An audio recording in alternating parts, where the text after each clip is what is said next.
batting is also struggling a bit. Late recovery is the main reason because the Indian batting is struggling like him. Yes. Sorry, was there a question there? Sorry. Even Aussie batting is struggling a bit. Do you think so? Yeah. Oh, I think no doubt. There's times where we would have liked to score some more runs. That last game in Melbourne, would have liked to push that lead out to 400, 500, being in such a good position. But that's Test cricket. I think at times both teams bowled really well and made it really hard for the opposition batters. But yeah, I was second innings didn't work out last week, but I thought to get 450 or 470 that first innings was pretty impressive from our boys. Yes, yeah, one change. Marshy misses out and Bo Webster's debuting. Just talk us through that process. Yeah, Bo's been in the squad for a few tests now. Mitchie obviously hasn't quite got the runs or perhaps wickets that he would have liked this series. So felt like it was time for a freshen up. And Bo's been with the squad. He's been great. So it's a shame for Mitchie because we know how much he brings to the team, but feel like now's a good week for Bo to get a chance.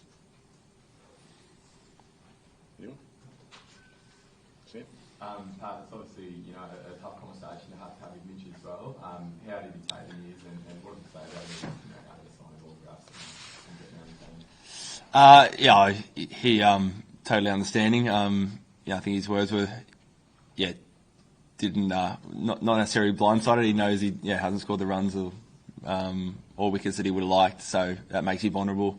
Really excited for Bo. That's his first thing he said. I can't wait to see Bo go out there and give it a crack. I think particularly here in Australia, I think when a batter misses out or gets dropped, it's always seen as a big thing, but it's not the case. The way that Ronnie and the selectors and myself look at it is we love pulling a squad of players together who we think we can call on at different times, and we thought the time was right for Mitchie to have a freshen up and miss this one, but it doesn't mean that he won't be back in that team at some point. Right, on the right. Just on Bo, how much of it has to do with the fifth bowling option and you wanting that fifth bowler to bowl more overs, and what does he offer to you, with both his medium pace and his spin? Yeah, that was definitely a factor. Short turnaround. I think it's always nice to have kind of a fifth bowler that, perhaps he bowls quite a lot for Tasmania, so if we need to call on that, we can. I think, firstly, if you're going to bat six, you pick for your batting, which I think he's shown his shield over the last couple of years when he takes the game on, and he's really changed some games for Tasmania. But I'll sit down and work that out today. But I think particularly that pace bowling's Bo's going to be handy, and we've got obviously Nath, but also Trav with some handy offies when needed.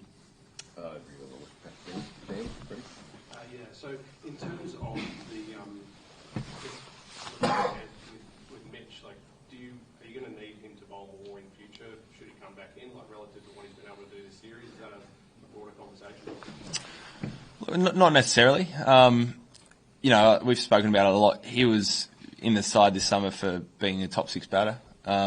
So that's generally a guiding principle when you pick in the top order, not always.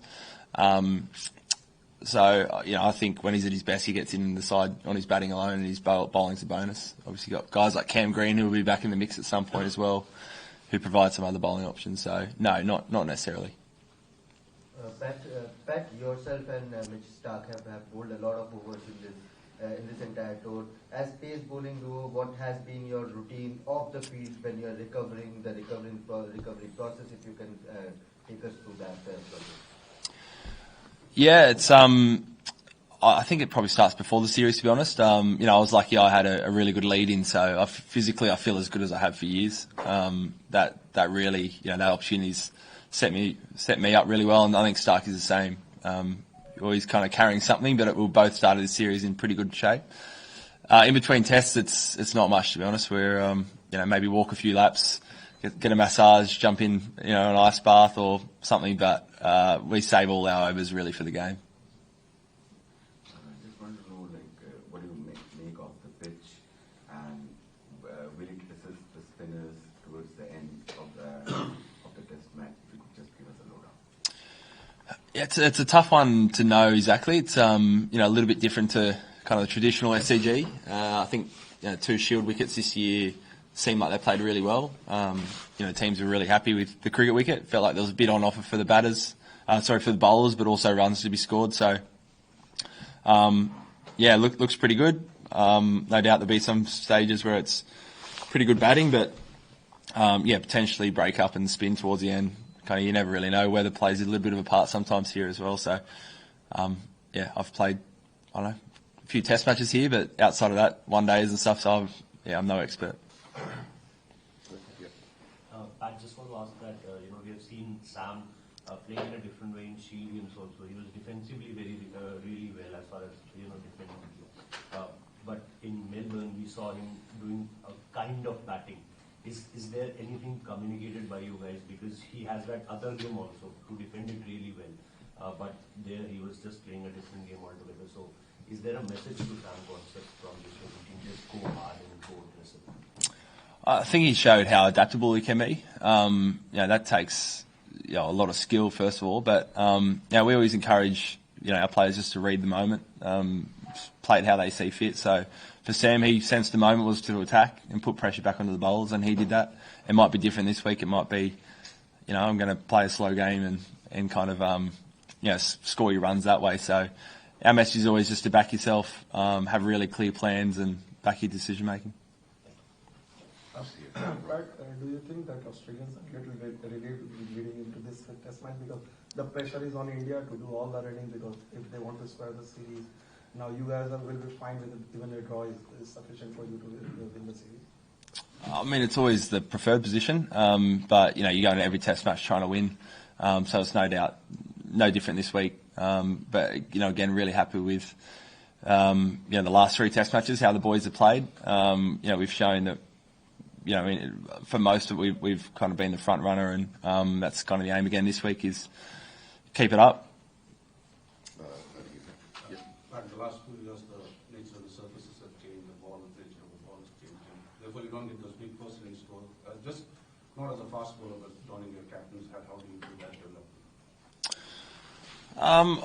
I think this venue can be a little bit different, but I think traditionally you turn up, you bat, no matter what. I think you're seeing more and more teams happy to bowl if they see a bit of grass on day 1. You're not as worried about the back end day 4 or 5 because a lot of the games are happening a bit quicker. So a lot of the time you're turning up and wondering if you're going to take 10 wickets on that day, and if you think you are, you kind of play what's in front of you. I think it's a little bit different to what it has been, even me growing up. But you still get test matches like last week, which are, go the full 5 days, and kind of that more traditional slow burn, which I think is just as enjoyable. Hi Pat, Happy New Year from Mumbai. You are one of the batsmen from Aussies who is seen assured against Bumrah. So have you put some extra efforts to face him, or the IPL has helped you? I mean, last game it helped that I was at the non-strikers end. that certainly helped. He's there's no doubt he's bowling well at the moment. He's always tough. Hopefully by the time I come in, he's well into his late in the day, and he's bowled a fair bit, which makes it a little bit easier for me. But he's bowled well, so I've faced him quite a bit across the world in different formats, and but always poses a challenge. A few more, and we'll finish up. Dan, over the back. Just 2 points. One, the fact that the lead the series 2-1 shaped the way you'll play the game, and is it draws when you mind at all, trying to draw first and then win. Secondly, Bo, he's been around domestic cricket for a long time, but how much have you had to do with him over the years, and what's it like as a guy? First of all, no, you're going thinking only about the win. Obviously, if the wicket or the weather or anything takes you in a different direction, then maybe. But that's really it's day 4, day 5 before you even consider anything like that. Bo, I haven't had a lot to do with Bo leading to this series. He joined the squad, I think it was after the first test. He's just been one of those star performers for Tasmania with the bat or bowl or in the field. He always seems to have a big impact. Quite aggressive, can change the game like we've seen, Mitch Marsh or Trav Head or Alex Carey do in that middle order. And he's been great personality around the squad. You know, even day 5 there in Melbourne, he's itching to get on the field. So, yeah, it's going to be awesome to see him debut. Yeah, really love what he's brought to the squad so far. Pat, you obviously had a couple of good innings in Melbourne. India have had the Jasprit captain, Border-Gavaskar captain, Virat's obviously been quite demonstrative on the field. Like, what's been your perspective on that when India's been in the field? Has it felt like they've had more than one hook? I don't know. It's probably not for me to kind of judge on. I'm in my own little bubble, so haven't noticed anything different from watching on TV or being out in the middle, really. We'll go back over here, Benny. There's been a few waiting, so we're going to finish off golf, Benny, and then You spoke after the Melbourne test about Mitchell Stark's toughness, which is him playing this test, I guess, is testament to that. I was just wondering, you've played with him for a long time. He's closing in on 100 tests and 400 wickets. Like, what's his greatest attribute as a bowler, and how have you seen him sort of evolve from when you were a young player to now? Yeah, I'd say, personality-wise, just his resilience. He's bowled 145 kilometres for 15 years now, it seems like, and a lot of overs. And you just don't do that without always dealing with different niggles or setbacks, and he just grits his teeth and gets on with it. He's the one player who just refuses ever to talk about being rested or rotated. He just wants to go out there and play for Australia, even if he's had some quiet games in the past and people are out to get him or whatever. He's still just he just wants to turn up and play. So I just have huge admiration for him from that from that point of view. As a bowler, I think he's adapted a lot. Particularly in the last, say, 5 years. He's now got a wobble seam. He uses his bounces quite well. It's not just that get it full, try and swing and hit a front pad. He's got a lot of different strengths. He comes around the wicket to right-handers. So I think he's just really proactive. He knows his skill sets really well, and he's an absolute dream as a captain because you feel like you've got 5 different bowlers in one. sorry, sir, you did have your hand up earlier, yes. So I just wanted to ask about your batting. A couple of years back, you had publicly said that you're caught between the T20 and the Test ongoing. So what did you do to change? And just not, you did the great knock in Ashes, the World Cup semi-final in India, and here, of course. So how important is batting for Pat Cummins, the captain? Yeah, it's something I always put a lot of effort into. I'll be first to admit you never quite know what you're going to get with my batting. I think for a while there I was so worried about being like perfect and not getting out that you know in some ways you're kind of batting with your hands tied behind your back. Nowadays I try not to overthink it. Just try and think about scoring areas, playing good shots, not worrying about consequences too much. Just remember batting's about scoring runs, and however ugly it looks, just try and get a few runs basically. Louis. Just with